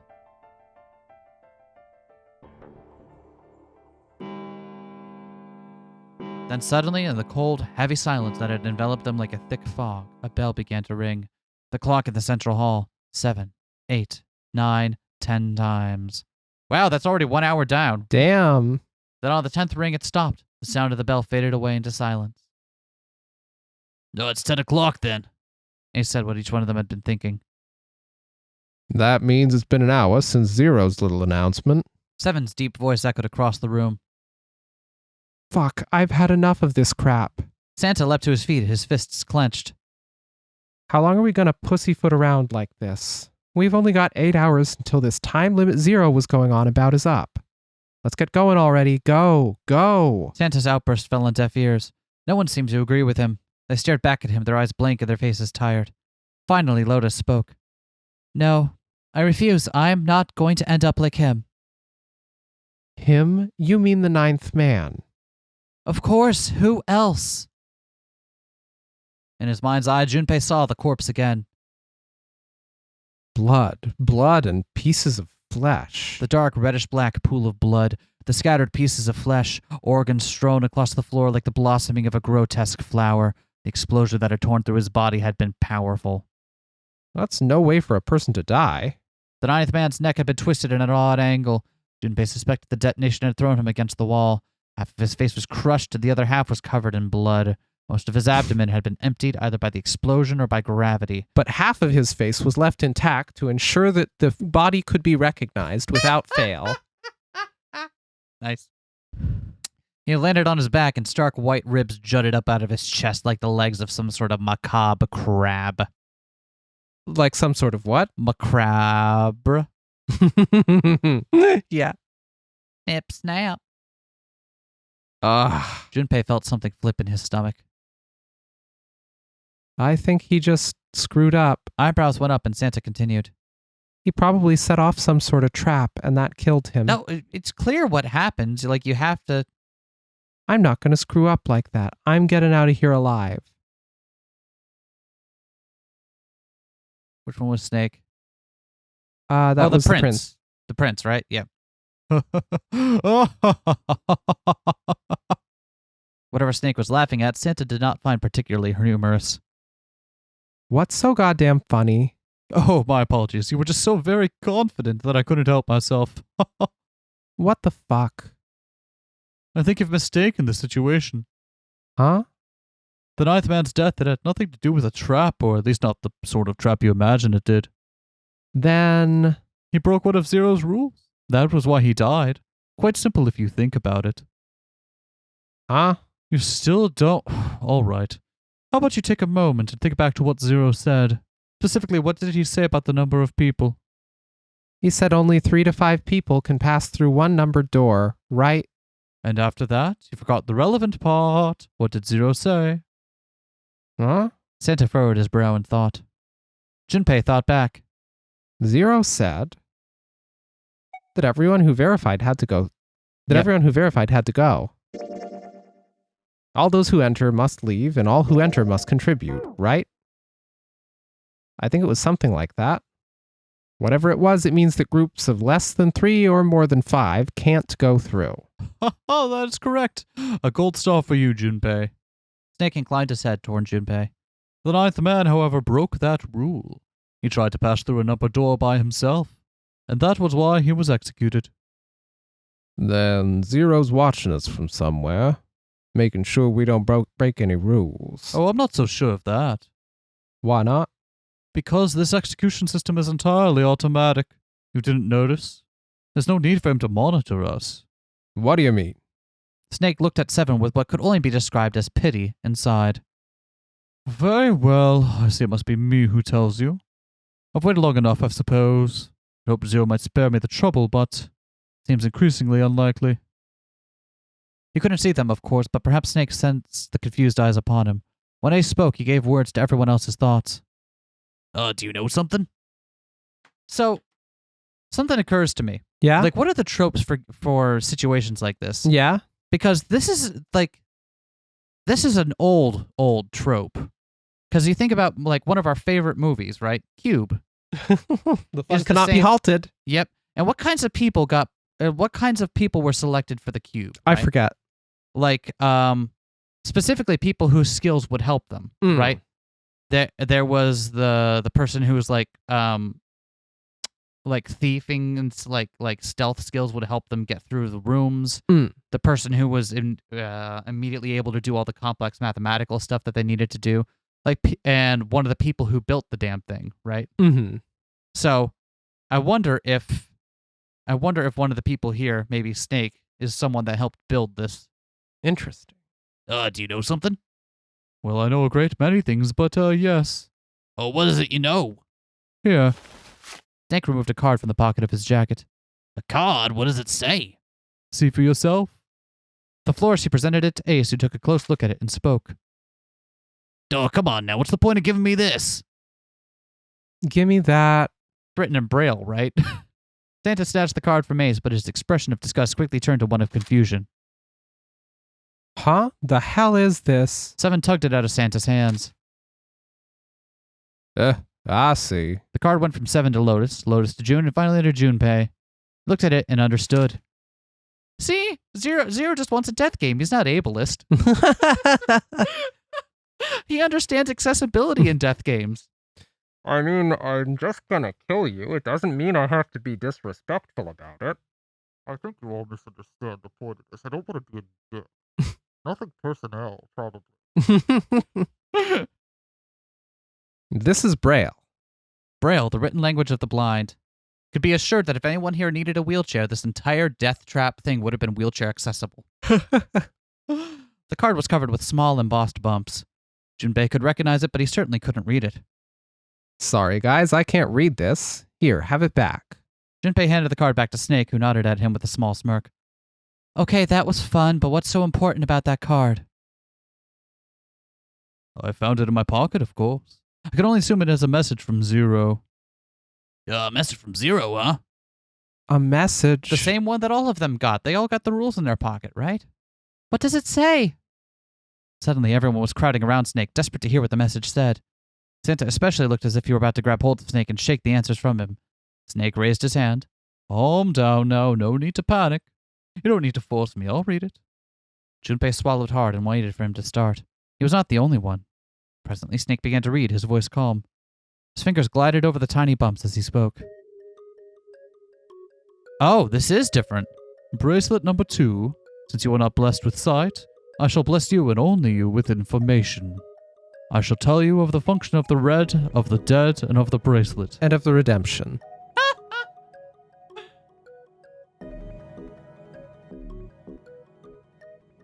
The red is a recognition device. It'll verify your number. Beside every number door you will find a red. The dead is the deactivation device.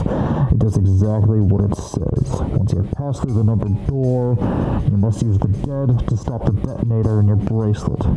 Perhaps you're wondering, what does this detonator detonate? I'm afraid this might be something of a surprise. It placed a small bomb inside of you, and the people whom you are about to meet. Small bombs. You swallowed it while you were on... Yeah? Yeah? Wait, are you telling me that what year was this? What year I don't was know. this? Small bombs. Small Are you telling me? Okay, I'll think about that later. Swallowed it while you were unconscious. I have no doubt that by the time you read this note, the bomb will have passed your stomach and found its way into your small intestine. In other words, you will be unable to regurgitate it. I suggest that you do not try.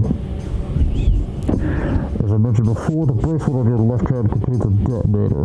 Think of it as a remote fuse or a timer for the bomb in your body. There's only one condition which will cause it to detonate. That condition is that you enter a numbered door. Once you've done so, the timer will activate no matter who you may be. You'll have 81 seconds. 9 times 9, by the way. If after that time the detonator has not been deactivated, it will send a signal to the bomb in your body instructing it to explode. In order to deactivate the detonator, every person who verified the number at the red must also verify their numbers at the dead. Once all numbers have been verified by the dead, you will only need to pull the lever at its side, and the countdown will cease. Anyone who does not verify the number at the red will find themselves unable to verify their number at the dead. That is to say, if you pass through a number door without first verifying your number at the red, in 81 seconds, you will be dead. You must also keep in mind that the numbered doors will close automatically after 9 seconds have passed. I've got a fixation if you haven't figured that out. So long as the doors open, the dead will not function. You would do well to remember this. Lastly, let us discuss how to remove the bracelet. There are only 2 ways to do so. 1, you escape from the ship. 2, your heart rate reaches 0. In other words, once the bracelet is taken outside, the car finds the ship, and the text of its wearer's heartbeat has fallen to 0. It'll shut down automatically. This is going to be important later on when someone is going to have to, like, die, then be resuscitated. That's the kind of hint that you drop, like, very early on, that never mention again, and then will become relevant. There is no other way to remove the bracelet. If you attempt to force it off or disable the detonator, the bomb within you will immediately explode. It's all the information which I can impart to you. How you choose to use it is for you to decide. Use wisely, you can eliminate those who might be a danger to you. For a time, you would be able to control your fate. I wish you the best of luck. Snake finished reading and carefully returned the card to his pocket.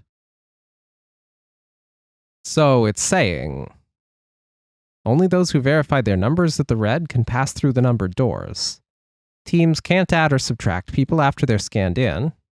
The reds, deads, and bracelets enforce the rules. They're judge, jury, and executioner.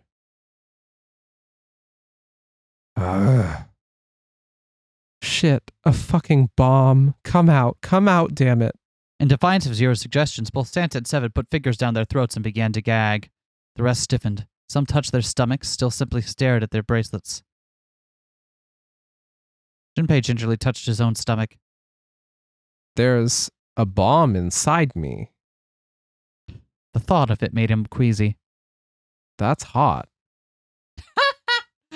His stomach felt oddly hollow and his legs were weak. What made Zero think creating this horror show of a game was a good idea? Junpei looked over at the others. All right, I'm going to ask one more time. Do any of you know anything about Zero? Nope. They were all silent, each person waiting to hear what the others would say. Finally, Santa spoke. Actually, I saw him. I saw Zero when I got grabbed. I didn't see his face, though. Son of a bitch was wearing some kind of gas mask. What the hell? Come on, guys, give me something. You know, like surprise or something? Instead, it was Santa who looked surprised. There was a moment of silence, and then everyone spoke at once. I saw that too. No, I did as well. Me too. I didn't see inside the mask, though. That mask, it was really scary. And it made his voice sound weird. Huh? So, all of our abductions were the same. We were taken from home at midnight. The person claiming to be Zero had a mask on. There was white smoke, and then each of us passed out. We woke up to find ourselves on D deck in a room with a 3-level bunk bed. How about you, Seven? Did the same happen to you? Only Seven's story seemed to lack the detail of the others. Me? Yeah, well, mine was just like the rest of yours. That was all he had said. It occurred to Junpei at the time that it sounded somewhat strange, but he didn't press the issue. Okay, so why in a situation like this would... So 9 had been given information then, Yeah. but explicitly lied to. So I bet 7 was abducted in a different way and has more info and is not giving it. Who does 9 think was lying to him? Was it Zero or was it Snake? I don't know. Because Snake is the only one that seems to have this extra info. So Snake could have easily lied. If 9 and Snake were the first two out, they could have easily lied to each other. I don't know. Okay, that's good enough for now. He hadn't done so because there was something that struck him as even stranger. So I have a question. That was the mystery of the relationship between Snake and Clover. Snake and Clover, you were both kidnapped from the same room and you woke up together. Junpei looked at them thoughtfully. So what's the deal with the two of you anyway? It was Clover that answered. Clearly, she felt she had nothing to hide. We're siblings. Siblings. Siblings? Yes. Snake is my older brother, obviously. That means I'm his little sister. That really so hard to understand? Junpei was taken aback. The others seemed just as surprised. She's correct, of course. He laid his hand on Clover's shoulder. Are you surprised? Well, yeah, but, Why? There are other people here with connections to one another. Those two, for instance. Snake pointed at Junpei and June. Oh, you mean between Junpei and me? Oh, yeah, you did say you were childhood friends, didn't you? You went to school together?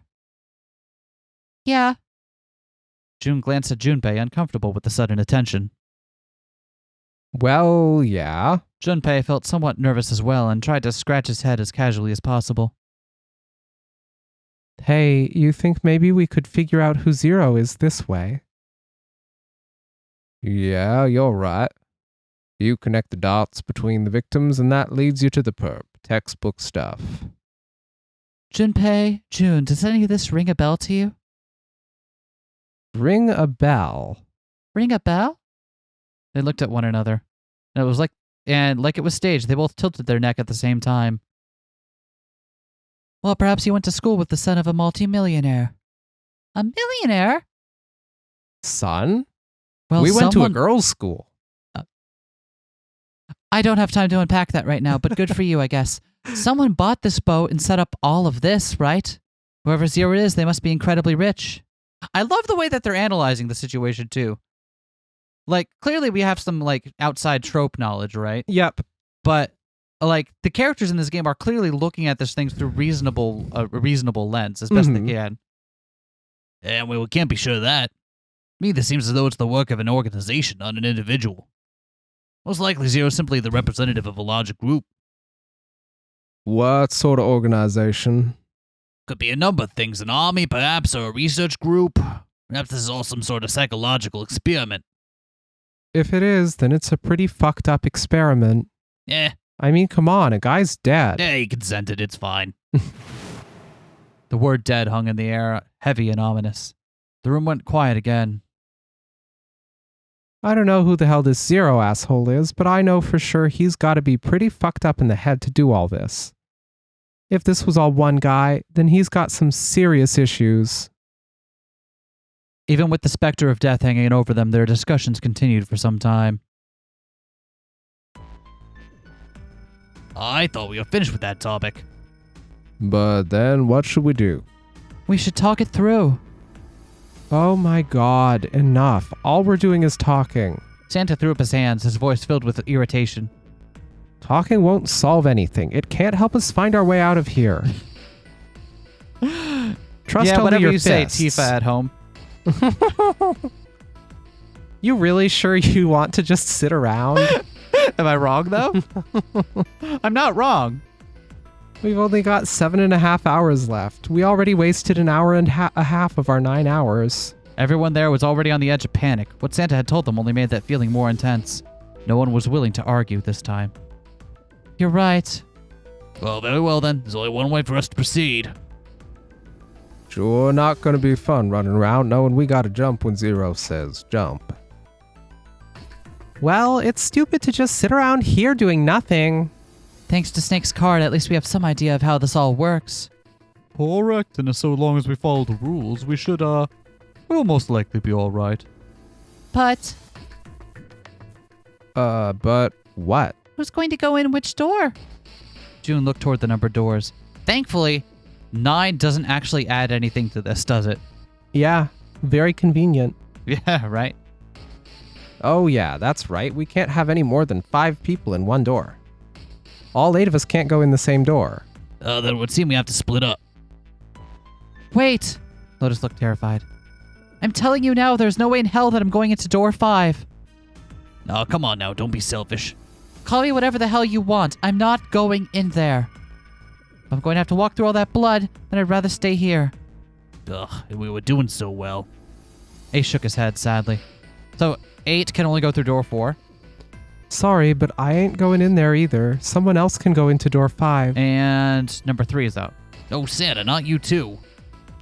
Hey man, I just bought these shoes. If you think I'm getting some creepy dude's blood all over him, you got another think coming.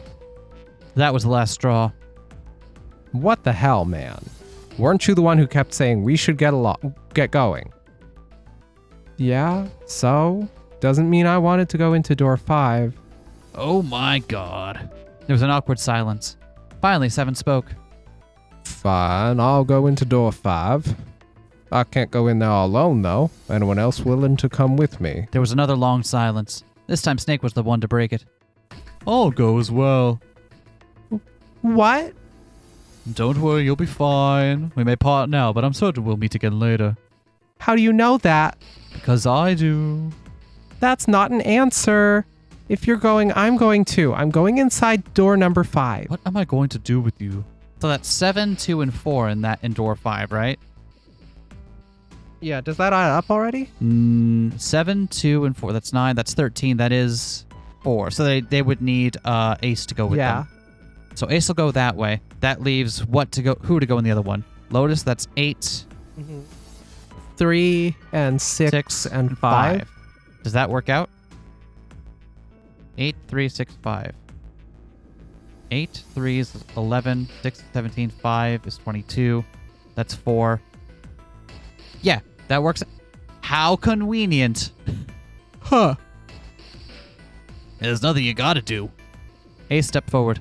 If I join you, the problem is solved, correct? 7 is 7, Snake is 2, and if you add Clovis 4 and my 1, the digital root will be 5. 7 plus 2 plus 4 plus 1 equals 14. The digital root of 14, 1 plus 4 equals 5. Oh, it works perfectly. I love all the animations in this. The 4 of us can go into door 5. Wait, what about the other 4? What's their digital root gonna be? Junpei did a quick mental calculation. Lotus, Santa, June, and me. Our bracelet numbers are 8, 3, 6, and 5. 8, 3, 6, 5. What would our digital root be? Let's just do that one more time just to be there. That's 11, 19. Wait, 11 and 19? Oh, sorry. 11, 17, 22. That's 4, right? Yeah. 8 plus 3 plus 6 plus 5 equals 22, so the digital root of 22, 2 plus 2 equals 4. He repeated what he determined. It's 4. Add up our 4 bracelet numbers and the digital root is 4. Then we can go into door 4. Yeah, that worked out well. So, the team assignments will be like this. 7, Snake, Clover, and Ace, they would go through door 5. Lotus, Santa, June, and me will go through door 4. Are these really the teams I want? Beyond door 5 is what remains of the 9th man.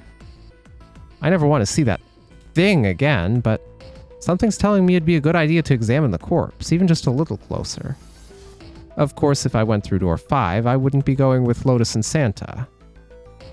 I could bring June with me through door 5, but that means she'd have to see the body in there.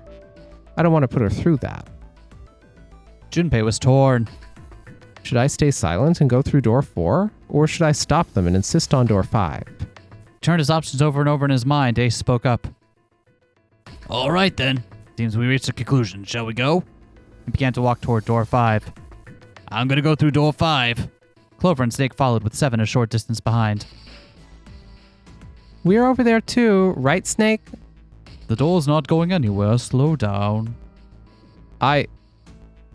Which door? And we'll have to figure out what door we go through next time. Yeah. Next time. I can't. Where's my menu button? Is it left arrow? Left directional? Oh, I wonder if I can. I'm not able to pause on the screen. Whatever. We'll figure it out. I hope you all are ready for this. I'm looking forward to this a lot. I know this game has multiple endings, and it doesn't seem too long, so we will go through and find all of them. Hell yeah. I do understand that some of the backtracking to get the other endings is a little tedious, but thankfully, because it's pre-recorded, we can edit that stuff out. So, hopefully you'll enjoy this series. Yeah. I know I'm looking forward to it, and I hope you are going to have fun with your first coach game as well. Yeah. It'll be I will. great. See y'all next time. Bye. Bye.